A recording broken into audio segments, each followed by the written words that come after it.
আসসালামু আলাইকুম ওয়ারাহমাতুল্লাহ। Islamic mind পাওয়ার চ্যানেলের প্রিয় দর্শক ও শ্রোতারা, আপনাদের সবাইকে জানাই আন্তরিক শুভেচ্ছা ও ভালোবাসা।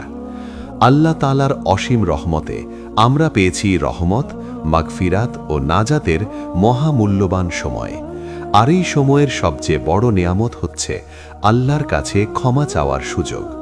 প্রিয় নবী মোহাম্মদ সাল্লাল্লাহু আলাইহি ওয়াসাল্লাম আমাদের শিখিয়েছেন, মানুষ যত বড় গুনাহগারী হোক না কেন, যদি সে আন্তরিকভাবে তওবা করে এবং আল্লাহর কাছে মাগফিরাত চায়, তাহলে আল্লাহ অবশ্যই তাকে ক্ষমা করে দেন। তাই আজকের এই গুরুত্বপূর্ণ ভিডিওতে আমরা জানব মাগফিরাতের 10 দিনের বিশেষ দোয়া, যা রাসূল সাল্লাল্লাহু আলাইহি ওয়াসাল্লাম নিয়মিত পাঠ করতেন এবং উম্মতকে শিখিয়েছেন। প্রিয় দর্শক, ভিডিওটি শুরু করার আগে আপনার কাছে একটি ছোট অনুরোধ। আপনি যদি ইসলামিক জ্ঞান, কুরআন হাদিস ভিত্তিক জীবন বদলে দেওয়া ভিডিও পেতে চান, তাহলে এখনই ভিডিওটিতে লাইক দিন, কমেন্টে লিখুন আলহামদুলিল্লাহ এবং অবশ্যই ইসলামিক মাইন্ড পাওয়ার চ্যানেলটি সাবস্ক্রাইব করে পাশের বেল আইকনটি অন করে রাখুন, যাতে ভবিষ্যতে এমন মূল্যবান ভিডিও আপনার কাছে সবার আগে পৌঁছে যায়। মনে রাখবেন, এই ভিডিওটি শুধু শোনার জন্য নয়, এটি আপনার জীবন পরিবর্তনের জন্য। কারণ অনেক মানুষ দোয়া পড়ে, কিন্তু খুব কম মানুষ দোয়ার অর্থ বুঝে পড়ে। আর যখন আপনি অর্থ বুঝে আল্লাহকে ডাকবেন, তখন সেই দোয়া সরাসরি আপনার হৃদয় থেকে উঠবে এবং ইনশাআল্লাহ কবুলের সম্ভাবনা বহুগুণ বেড়ে যাবে। তাই আজকের পুরো ভিডিওটি মনোযোগ দিয়ে শেষ পর্যন্ত শুনুন, কারণ আমরা প্রতিটি দোয়ার সাথে কুরআন ও হাদিসের দলিল এবং সহজ বাংলা অর্থ তুলে ধরব, যাতে আপনি শুধু পড়তেই না পারেন, বরং অনুভব করেও পড়তে পারেন। চলুন দেরি না করে শুরু করি মাগফিরাতের 10 দিনের সেই শক্তিশালী আমল, যা একজন বান্দার গুনাহ মাফের দরজা খুলে দিতে পারে। সর্বশ্রেষ্ঠ ইস্তেগফার, সাইয়্যিদুল ইস্তেগফার। প্রিয় দর্শক, মাগফিরাতের দিনগুলোতে যে দোয়াটি সবচেয়ে শক্তিশালী এবং সবচেয়ে বেশি গুরুত্ব সহকারে পড়ার কথা বলা হয়েছে, সেটি হল সাইয়্যিদুল ইস্তেগফার, অর্থাৎ ইস্তেগফারের সেরা দোয়া। এই দোয়াটিকে শুধু একটি সাধারণ ক্ষমা প্রার্থনা মনে করলে ভুল হবে। এটি এমন একটি পূর্ণাঙ্গ দোয়া, যেখানে একজন বান্দা নিজের অসহায়ত্ব স্বীকার করে, আল্লাহর একত্ব ঘোষণা করে, নিজের গুনাহ কবুল করে এবং আল্লাহর রহমতের আশায় আশ্রয় প্রার্থনা করে। প্রিয় নবী মোহাম্মদ সাল্লাল্লাহু আলাইহি ওয়াসাল্লাম এই দোয়ার বিশেষ মর্যাদা সম্পর্কে সুস্পষ্টভাবে উম্মতকে জানিয়েছেন। হাদিসে এসেছে, যে ব্যক্তি সকালে দৃঢ় বিশ্বাস নিয়ে এই দোয়া পড়বে এবং সেদিনই মারা যাবে, সে জান্নাতীদের অন্তর্ভুক্ত হবে। আর যে ব্যক্তি রাতে দৃঢ় বিশ্বাস নিয়ে পড়বে এবং সে রাতে মারা যাবে, সেও জান্নাতীদের অন্তর্ভুক্ত হবে। এই হাদিসটি বর্ণিত হয়েছে সাহিহ বুখারী গ্রন্থে, যা আমাদের কাছে এই দোয়ার গুরুত্বকে অত্যন্ত শক্তভাবে প্রমাণ করে। দোয়াটি হল, আল্লাহুম্মা আনতা রাব্বি লা ইলাহা ইল্লা আনতা খালাকতানি ওয়া আনা আবদুকা ওয়া আনা আলা আহদিকা ওয়া ওয়াদিকা মাস্তাতাতু আউযু বিকা মিন শাররি মা সানাতু আবু লাকা বিনিয়ামাতিকা আলাইয়া ওয়া আবু বিযামবি ফাগফিরলি ফাইন্নাহু লা ইয়াগফিরুয যুনুবা ইল্লা আনতা। অর্থ, হে আল্লাহ, তুমি আমার প্রতিপালক, তুমি ছাড়া কোনো ইলাহ নেই। তুমি আমাকে সৃষ্টি করেছ এবং আমি তোমার বান্দা। আমি আমার সাধ্য অনুযায়ী তোমার অঙ্গীকার ও প্রতিশ্রুতির ওপর আছি। আমি আমার কৃতকর্মের অনিষ্ট থেকে তোমার আশ্রয় চাই। তুমি আমার ওপর যে নেয়ামত দিয়েছ তা স্বীকার করছি এবং আমি আমার গুনাহ স্বীকার করছি। অতএব তুমি আমাকে ক্ষমা করো, কারণ তুমি ছাড়া গুনাহ ক্ষমা করার কেউ নেই। প্রিয় ভাই ও বোনেরা, লক্ষ্য করুন, এই দোয়ার প্রতিটি লাইনে রয়েছে ঈমানের গভীর শিক্ষা। এখানে প্রথমেই বান্দা আল্লাহর রাবুবিয়্যাত স্বীকার করছে, এরপর নিজের দাসত্ব স্বীকার করছে, তারপর নিজের গুনাহের দায় নিচ্ছে। আজ আমাদের বড় সমস্যা কি জানেন? আমরা গুনাহ করি, কিন্তু অন্তর থেকে স্বীকার করি না। আমরা ভুল করি, কিন্তু তাওবা করতে দেরি করি। অথচ আল্লাহ তাআলা কুরআন শরীফে ঘোষণা করেছেন, আর তোমরা তোমাদের রবের কাছে ক্ষমা প্রার্থনা করো, নিশ্চয়ই তিনি মহা ক্ষমাশীল। সূরা নূহ 10। এই আয়াত আমাদেরকে পরিষ্কারভাবে বুঝিয়ে দেয়, আল্লাহ ক্ষমা করতে ভালোবাসেন, কিন্তু শর্ত হলো বান্দাকে ক্ষমা চাইতে হবে। প্রিয় দর্শক, মাগফিরাতের এই বরকতময় সময়ে যদি আপনি এই একটি দোয়া নিয়মিত পড়েন, বিশেষ করে ফজরের পর এবং ঘুমানোর আগে, তাহলে ইনশাআল্লাহ আপনার জীবনে অবিশ্বাস্য পরিবর্তন আসবে। মনে রাখবেন, ইস্তেগফার শুধু গুনাহ মাফ করে না, এটি রিজিক বাড়ায়, দুশ্চিন্তা কমায়, অন্তরে প্রশান্তি আনে এবং আল্লাহর রহমতকে কাছে নিয়ে আসে। অনেকেই জিজ্ঞেস করেন, আমরা কি আরবিতে না পারলে বাংলায় পড়তে পারি? উত্তর হলো, আরবিতে পড়া উত্তম, কারণ এটি রসুল সাল্লাল্লাহু আলাইহি ওয়াসাল্লামের শেখানো শব্দ। তবে অর্থ বুঝে পড়া অত্যন্ত গুরুত্বপূর্ণ।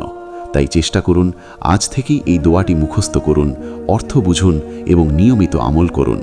প্রিয় মুসলিম ভাই ও বোন, হয়তো আমরা জানি না আমাদের জীবনের শেষ দিন কোনটি। হয়তো আজকের এই ইস্তেগফারই আমাদের নাজাতের কারণ হয়ে যাবে। তাই দেরি না করে আজ থেকেই শুরু করুন সৈয়দুল ইস্তেগফার। আল্লাহ তাআলা আমাদের সবাইকে বেশি বেশি তওবা ও ইস্তেগফার করার তৌফিক দান করুন। আমিন। 2. সহজ কিন্তু শক্তিশালী ইস্তিগফার, আস্তাগফিরুল্লাহ।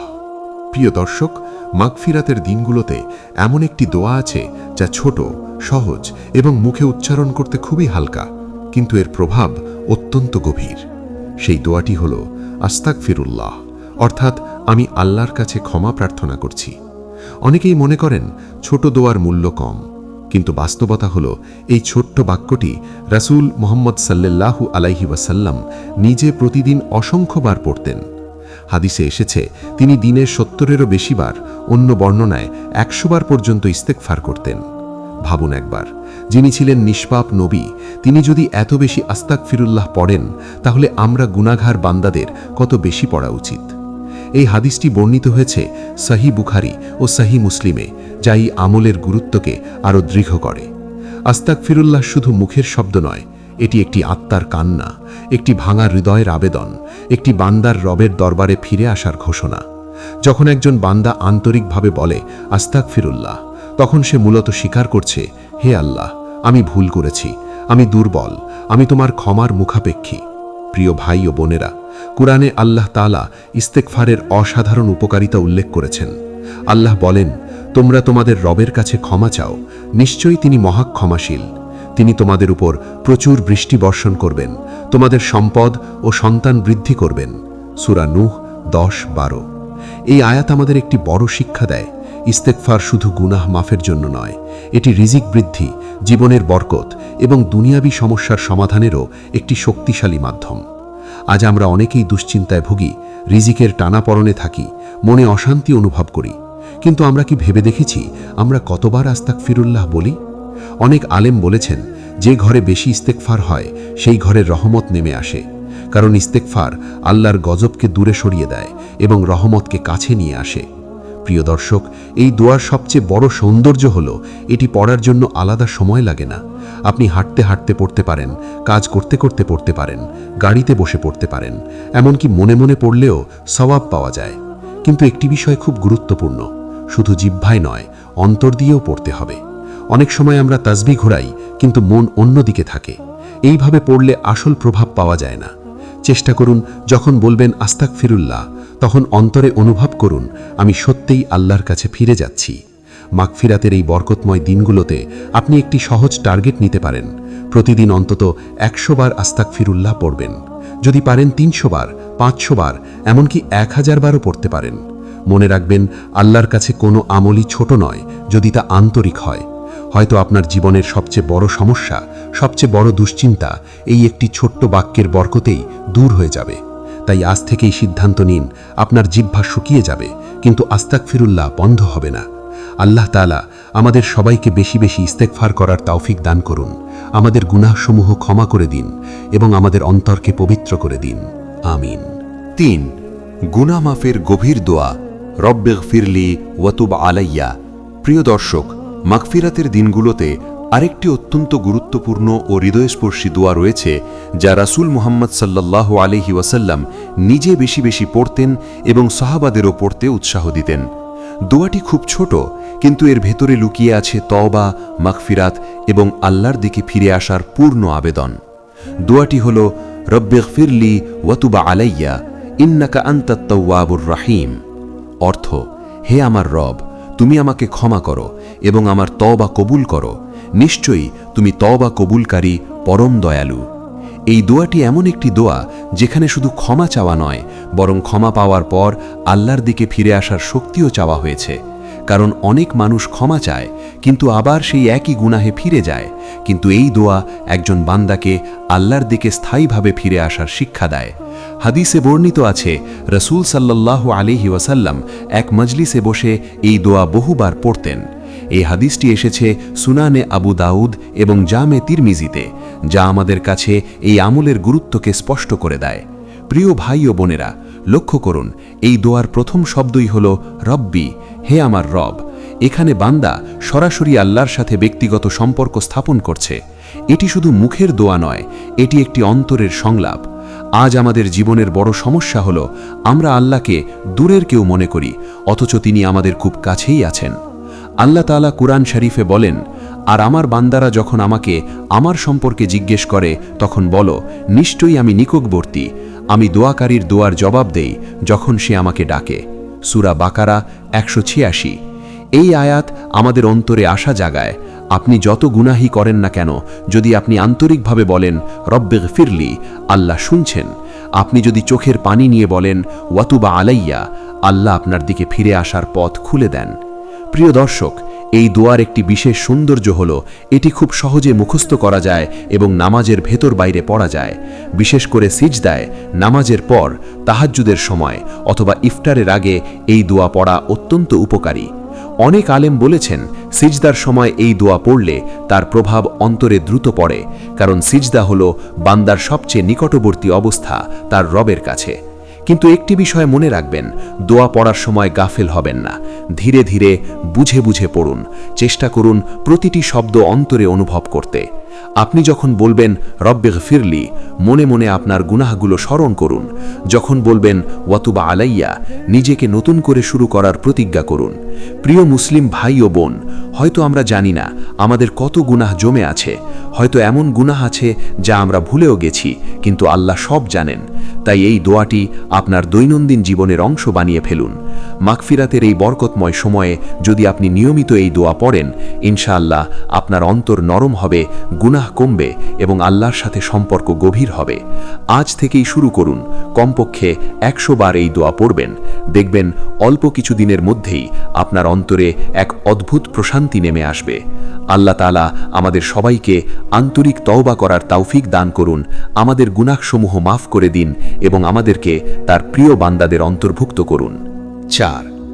কোরআন শেখানো ক্ষমার দোয়া, রব্বানা জালামনা আনফুসানা।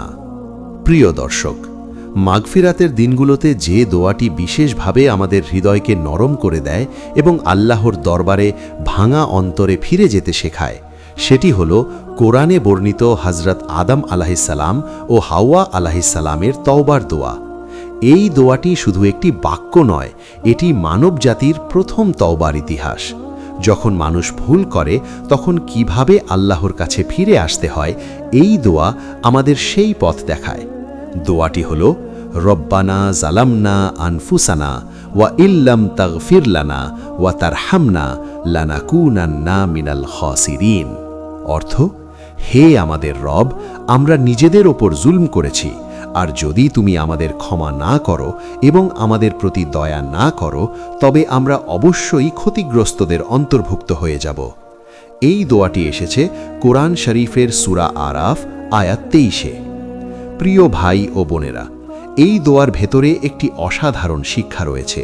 এখানে কোনো অজুহাত নেই, কোনো দোষ চাপানো নেই, বরং প্রথম কথাই হলো আমরা নিজেদের ওপর জুলম করেছি। আজ আমরা কি করি?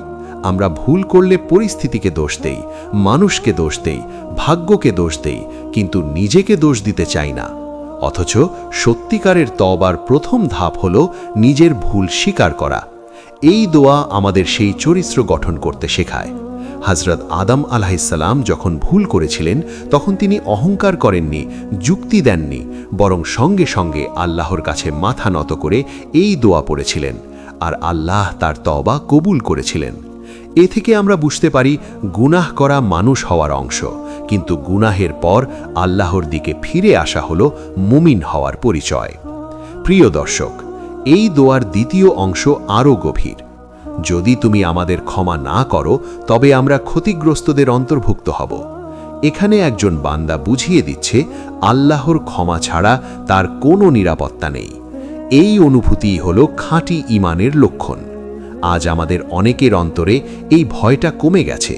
আমরা গুনাহ করি, কিন্তু অন্তরে কাঁপন আসে না। অথচ মাগফিরাতের এই সময় হল অন্তর নরম করার সময়, চোখ ভেজানোর সময়, আল্লাহর কাছে ফিরে যাওয়ার সময়। রাসূল মুহাম্মদ সাল্লাল্লাহু আলাইহি ওয়াসাল্লাম আমাদের শিখিয়েছেন, আল্লাহ বান্দার তাওবায় অত্যন্ত খুশি হন।